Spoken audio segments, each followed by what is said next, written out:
Dans cette vidéo, nous allons définir la fonction carré ainsi que donner quelques propriétés, notamment les propriétés du signe d'une fonction carrée et les variations d'une fonction carrée. Définition. La fonction carré est définie sur grand R. Cela signifie que l'on peut faire l'image de n'importe quelle règle par la fonction carré. Donc elle est définie sur grand R par f de x égale x au carré, comme vu lors de l'activité d'introduction de ce chapitre.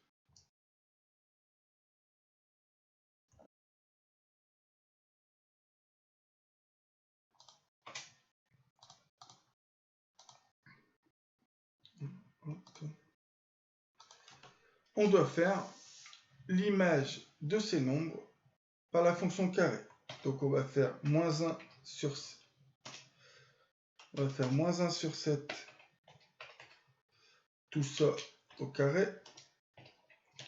Alors, une fraction, quand on la met au carré, ça fait... Alors déjà, un nombre négatif, quand on la met au carré, ça fait un nombre positif. Donc on ne s'occupe plus du moins.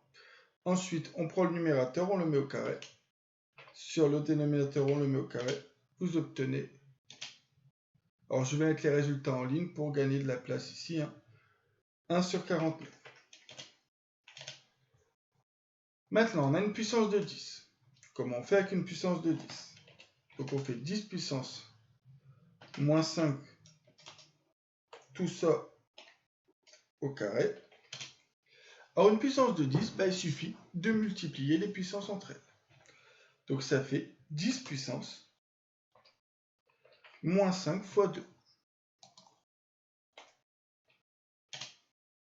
Et 10 puissance moins 5 fois 2, ça fait 10 puissance moins 10.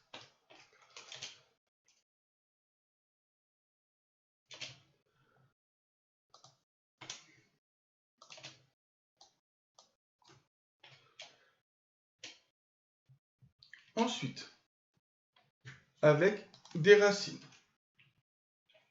Donc, nous devons mettre 3 racines de 2, tout ça au carré. Donc, 3 racines de 2, tout ça au carré. Alors, quand on a un produit, c'est tout simple. Un produit comme au carré, c'est le carré. Enfin, un produit comme au carré, c'est le produit des carrés. Donc, c'est-à-dire qu'on met 3 au carré fois racine de 2 au carré.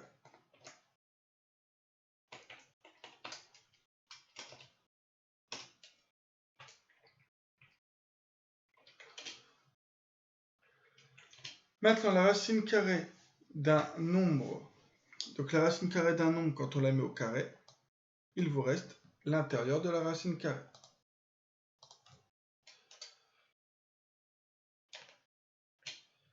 Donc vous avez 3 au carré, ça fait 9, fois racine de 2 au carré, reste 2.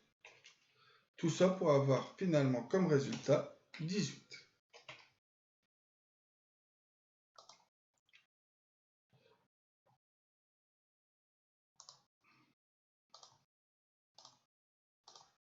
Et pour terminer,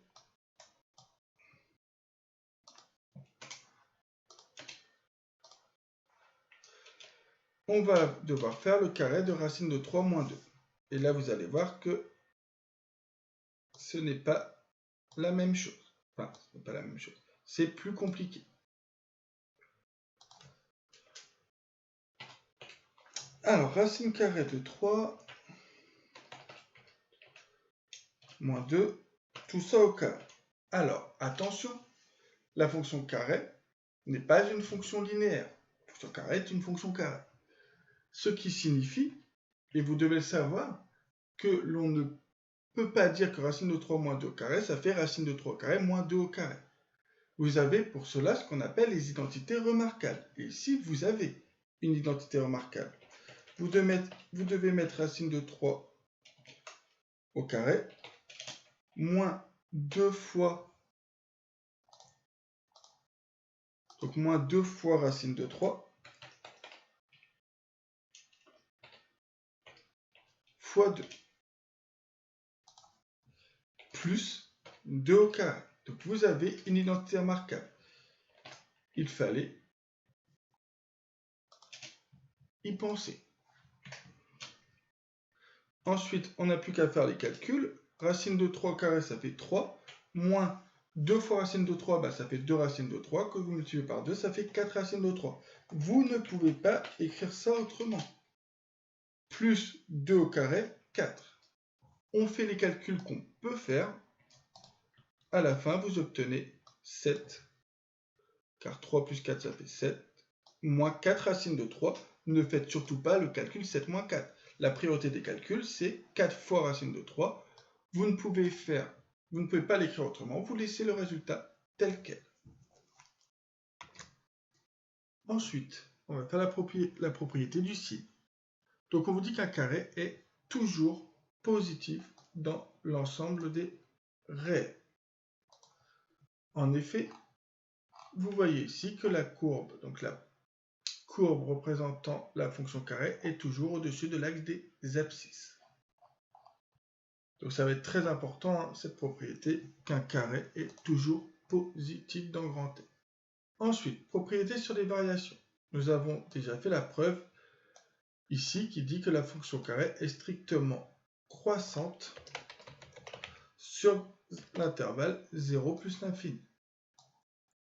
Donc la fonction carré est strictement croissante sur l'intervalle 0 plus l'infini. Cette propriété-là, on en a fait la preuve ici. Donc j'ai remis des couleurs sur la preuve pour que ce soit plus clair. Maintenant, que se passe-t-il si on prend des réels A et B, donc A plus petit que B, tels que ces réels sont strictement négatifs? Eh bien, on va prendre donc des réels négatifs ici, tels que A est plus petit que B. Nous aurons ici le même calcul. La chose qui va changer, c'est qu'ici, comme on a des réels, on aura des réels négatifs. Quand on additionne deux réels négatifs, attention, ça fait un réel négatif. Donc ici, vous aurez le signe strictement inférieur à 0. Ici, ça ne changera pas A plus petit que B, on aura toujours A moins B strictement négatif. Et donc ici, vous auriez A plus B, on a dit strictement négatif, donc je vais le mettre ici, donc négatif. Donc là, négatif. Donc ici, vous auriez strictement négatif. Ici, donc A plus B est négatif avec A moins B qui est toujours négatif. Quand on fait le produit de deux nombres négatifs, nous avons un nombre positif, donc là strictement positif, ce qui signifie que la différence de l'aire de A avec l'aire de B est strictement positive, c'est-à-dire que l'aire de A est plus grand que l'aire de B. Donc quand on prend des réels négatifs, voilà ce qui change. Ce qui signifie à la fin qu'on est parti de A plus petit que B, on obtient l'aire de A plus grand que l'aire de B. On obtient alors que la fonction carré est strictement décroissante sur l'intervalle moins l'infini 0. Donc voilà comment on fait la preuve. Donc on a dit strictement décroissante sur l'intervalle moins l'infini 0. On a montré que, finalement, si vous avez A qui est plus petit que B, ces deux nombres étant strictement supérieurs à 0. On vient de montrer que A au carré est strictement plus petit que B au carré. Donc, car la fonction carré est strictement croissante sur l'intervalle 0 plus l'infini. Donc si vous prenez deux nombres positifs, quand vous passez à la fonction carré, on ne change pas l'ordre. Par contre, si vous prenez deux nombres qui sont strictement négatifs, si A est strictement plus petit que B, vous allez contrarier l'ordre. Donc ça va faire A au carré qui est strictement plus grand que B au carré. Car la fonction est strictement décroissante. Et quand on compose par une fonction strictement décroissante, on change l'ordre. Au final, en tableau de variation, vous allez avoir Alors, vous allez avoir ce tableau de variation.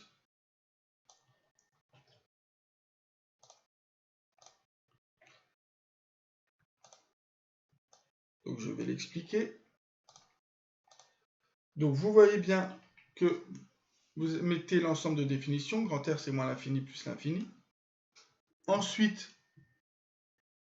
vous savez que la fonction s'annule en 0. Et on vous a dit que la fonction était d'abord décroissante sur moins l'infini 0, puis croissante sur 0 plus l'infini.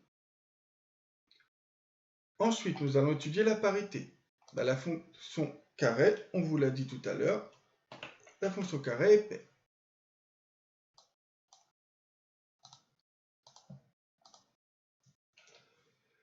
Remarque 1, je vous rappelle ce qu'est une fonction paire. Une fonction est paire si et seulement si donc son ensemble de définitions est symétrique par rapport à 0 et que pour tout nombre de cet ensemble de définitions, f de moins x égale f de x. Donc grand R est symétrique par rapport à 0, donc je le dis à l'oral. Et quand on calcule f de moins x, je l'ai déjà fait, mais ça ne fera pas de mal de le réécrire. Ça fait moins x au carré. Moins x tout ça au carré égale finalement x au carré, qui est égal à f de x.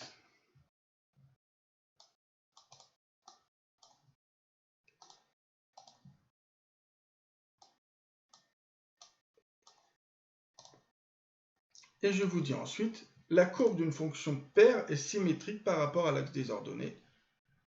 Donc ça, c'est bien à apprendre par cœur.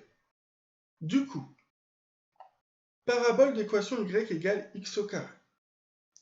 Ben voilà à quoi ressemble la parabole. La fonction carré est représentée par une courbe appelée parabole. Donc appelée parabole. Elle est constituée de tous les points M de coordonnées x, x carré.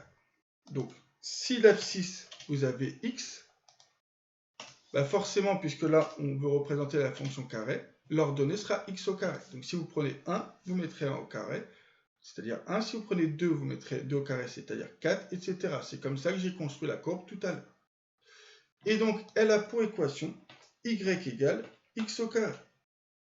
Donc, vous voyez bien qu'ici, c'est le y. Donc, l'ordonnée sera toujours égale à x au carré. Le point O. Donc, le point O de coordonnées 0, 0. Donc, c'est-à-dire l'origine du repère est appelée sommet de la parabole. Donc, ici, vous avez le sommet de la parabole. Lui, en mathématiques, le sommet peut être en dessous.